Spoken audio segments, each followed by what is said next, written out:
Another quick tool review. This is my hardened 12-piece hollow punch set, and it's pretty much for making nice little holes inside material, whether it be leather, paper, or my EVA foam is what I'm using it for.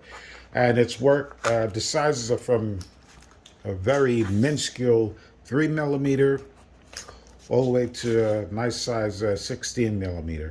And you can utilize this by hand or just by hammer to knock punch holes out inside of different pieces of material.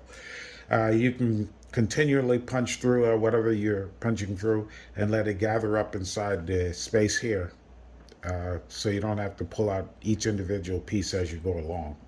And it's very easy if anything gets stuck inside it to just push it out.